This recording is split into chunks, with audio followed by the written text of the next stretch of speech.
Mungkin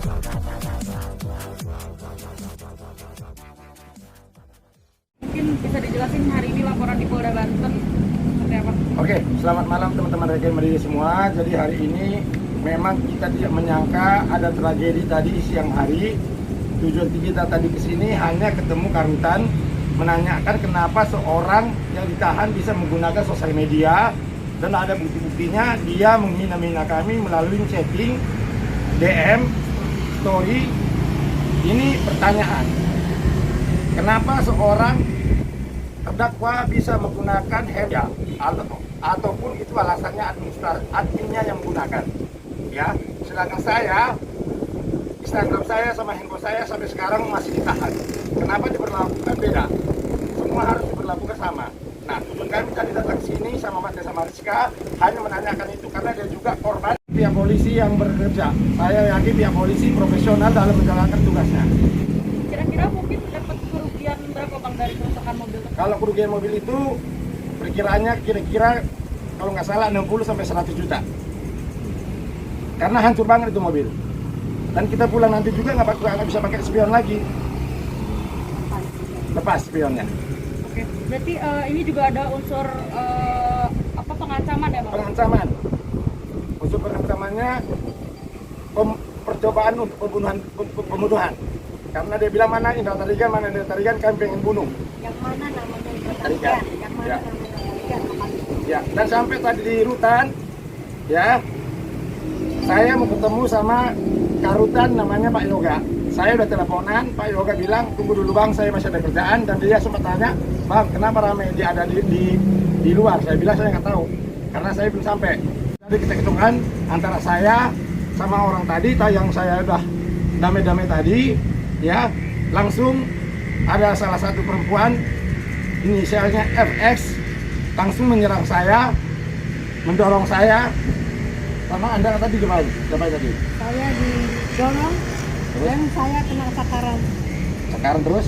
Ini saya kan Kata-katanya? kata-katanya menghina saya. Kamu kamu ini nenek pansos, ini nenek pansos. Saya tantang. Kapan dari perut saya melahirkan anak saya yang sudah punya cucu kalau kamu bilang saya nenek pansos? Oke? Kapan buktikan kalau saya dari perut saya anak saya sudah mempunyai cucu saya? Itu saya tantang karena kamu mengumumkannya di depan orang banyak. Dan itu tidak saya terima.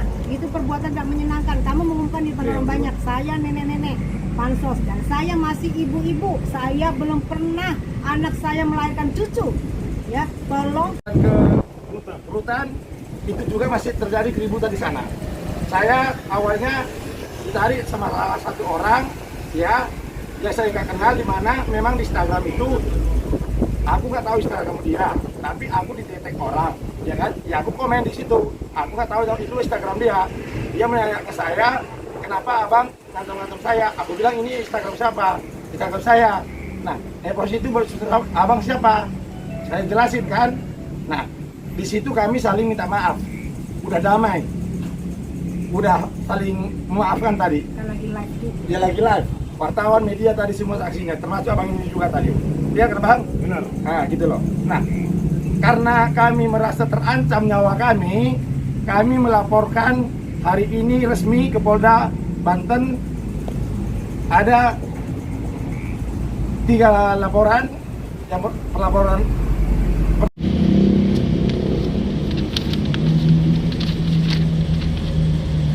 Masih ada pertanyaan? Masih Bang, soal yang Pak Aji seperti apa Bang? Sekarang lagi mau melaporkan Abang juga nih di Polres Serang. Bukan tadi udah damai. Nah Di itu depan dia wartawan juga damai. Malah tadi wawancara bareng. Gini. Itu haknya dia. Gak apa-apa. Silakan, gak apa-apa. Tapi karena tadi memang dia mau melapor ke saya ada bukti settingan. Bisa tunjukkan kalau kita udah damai-damai. Udah gak ada masalah. Oke? Nah, kalau dia mau melapor ke saya juga bisa melaporkan dia. Karena apa? Pas tadi nyampe di sana, tanya abang ini apa yang dilakukan sama saya. Saya langsung ditarik sama dia, diginiin, dimarah-marahin, dimaki-maki di depan orang. Saya juga kalau misalnya dia ngelaporin saya juga akan ngelaporin dia. Tapi kalau misalnya dia ngomong baik-baik, saya juga ngomong baik-baik. Karena tadi kita udah bersalaman, udah damai-damai dan ada videonya, chatting-chattingan. Kedua, Mbak Desa Mariska. Yang ketiga, Arif Imanurung. Tapi Laporannya apa aja Bang yang pertama? Laporan pertama masalah 351 ayat 1 dan ayat 2 ancamannya 6 tahun. Yang kedua pengerusakan itu pasal 406 ancamannya 2 tahun. Batal 8 bulan ya. Dan yang ketiga undang-undang TE. Tapi undang-undang TE-nya pasal 27 ayat 3 besok kita lapor. Oke, untuk mobil sendiri ini kan adanya kerusakan. Selanjutnya akan ditindak seperti apa Bang? Nah, tadi dari pihak penyidik bilang mobilnya akan diperiksa dulu, kerugiannya segala macamnya, baru nanti dipanggil siapa yang melakukan itu. Dan dalangnya harus dicari, karena ini pasti ada dalangnya yang menyuruh. Abang sendiri ada kecurigaan atau mungkin sudah mengetahui kan pelaku pengerusakan? Saya tidak. Seperti begitu dalam perjalanan pun hampir ditabrak waktu pengadilan sama 2 motor. Sampai di rutan pun kita sempat ribut juga sama MS. Bang Indra didorong, Ya. ditolak sama. Ini saya didorong ini fotonya. Saya nggak ngapa-ngapain dia, tapi saya didorong. Dan ini pencemaran nama baik saya. Saya didorong sama dia. Dan saya tolak tadi dia bersalaman sama saya karena saya nggak mau salaman sama dia. Dan Anda dihina juga. Ya, dan saya juga dihina sama dia di depan umum dan itu masuk unsurnya pasal undang-undang TE. Gitu kira-kira. Kalau kalian pengen nih, ini bukti laporannya. Pelapornya ada 3 orang, telapornya 1 orang inisial MS.